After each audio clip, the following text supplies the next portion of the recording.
Σαν εργαζόμενοι στα Sprinter, το λέμε ξεκάθαρα ότι δεν θα σκύψουμε το κεφάλι. Κανείς και τίποτα δεν θα μας τρομοκρατήσει, γιατί έχουμε το δίκιο με το μέρος μας και θα παλέψουμε γι' αυτό. Γυρνάμε την πλάτη στο ξεπουλημένο σωματείο και τη ΓΕΣΕ που μας θέλει να δουλεύουμε με 3,60. Το σπάσιμο των συμβάσεων και η μείωση μισθών δεν αφορά μόνο εμάς. Ο αγώνας μας είναι αγώνας όλων των εργαζομένων. Τέρμα πια οι θυσίες για τα κέρδη του κάθε βιομηχάνου. Σε συντονισμό με το Εργατικό Κέντρο, το Σωματείο Εμποροϊπαλλήλων και τους εργαζομένους στα υπόλοιπα καταστήματα της περιοχής, συνεχίζουμε τον αγώνα μας καθημερινά με πρωτοβουλίες μέσα από τις γενικές μας συνελεύσεις.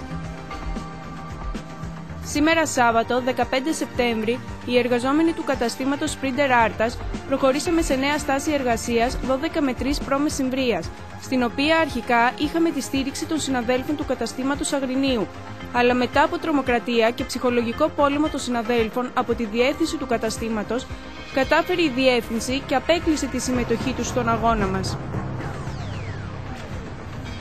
Επίσης, παρόλο που έγιναν προσπάθειες προς τα τοπικά μέσα μαζικής ενημέρωσης να καλύψουν τις αγωνιστικές μας κινητοποιήσεις, η ανταπόκρισή τους ήταν πάρα πολύ μικρή. Καλούμε όλους τους συναδέλφους όλων των καταστημάτων της Sprinter να συμμετάσχουν στις επόμενες κινητοποιήσεις μας. Ανάλογες πρωτοβουλίες παίρνονται καθημερινά σε όλη την Ελλάδα και θα κορυφωθούν με τη Γενική Απεργία 26 Σεπτεμβρίου.